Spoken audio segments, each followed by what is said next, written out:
Okay, problem 13 also asks us to graph the system of inequalities. Now, in this case, they're not already in y equals mx plus b. So we need to put them in that format so that we can graph them.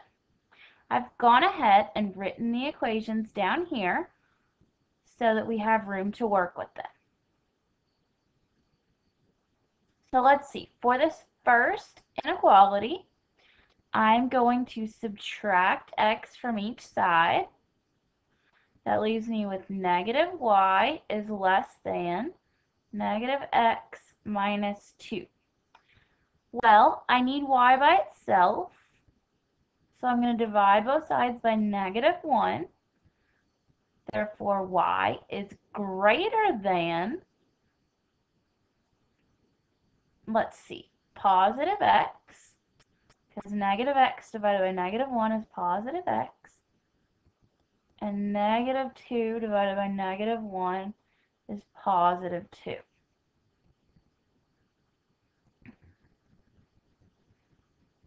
Okay, so let's take that inequality. Well, first of all, let's identify our slope and our y-intercept. So our slope is 1 because we have 1x. So that's 1 over 1, which is also negative 1 over negative 1. Remember, if we switch one of them, we have to switch both of them to keep them equal. And then our y-intercept is positive 2. So we said our y-intercept is positive 2, and our slope is 1. So we just plot our points.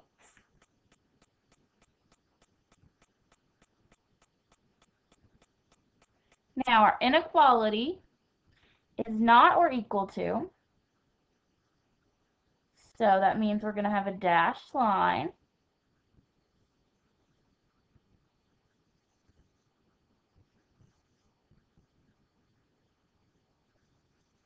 Okay, let's go back and take one more look at it.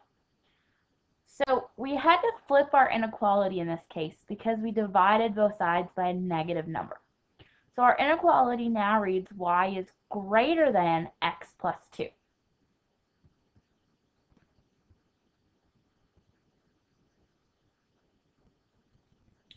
Well, this does not go through 0, 0, so I'm going to use 0, 0 as my test point.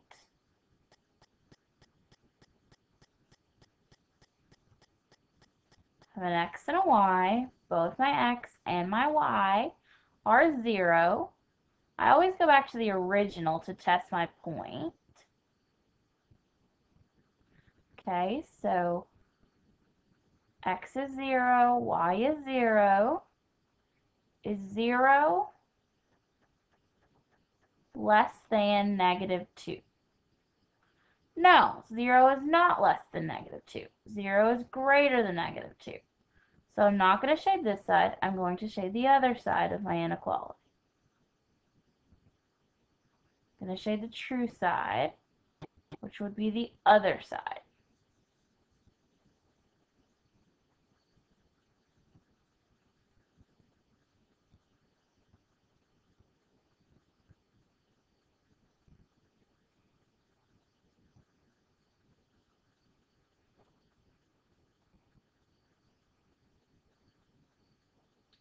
Okay, now I have to work with the second inequality.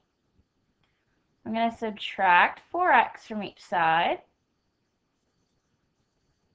That leaves me with negative y is less than or equal to negative 4x plus 1.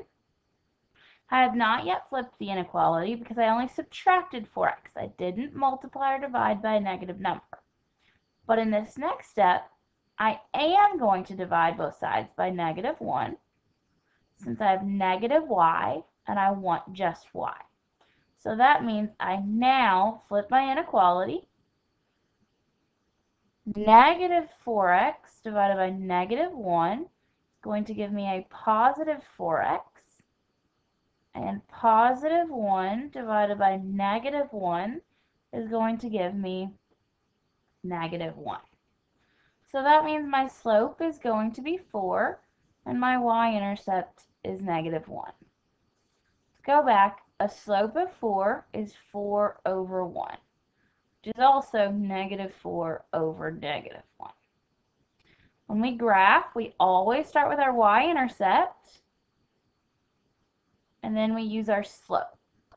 So we're going to go up 4, right 1, down 4, left 1.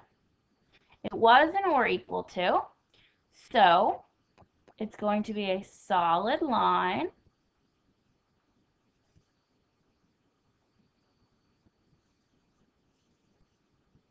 Remember, you should use a straight edge when you're drawing your line. It does not go through the point 0, 0. So I'm going to test my point 0, 0.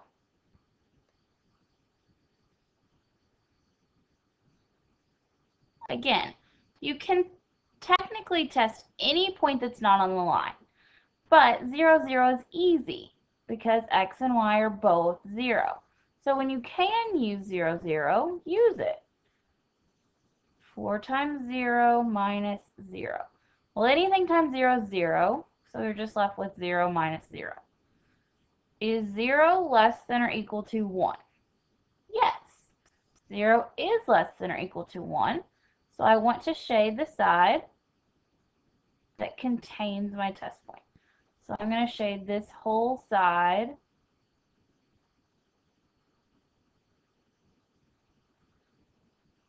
of the line.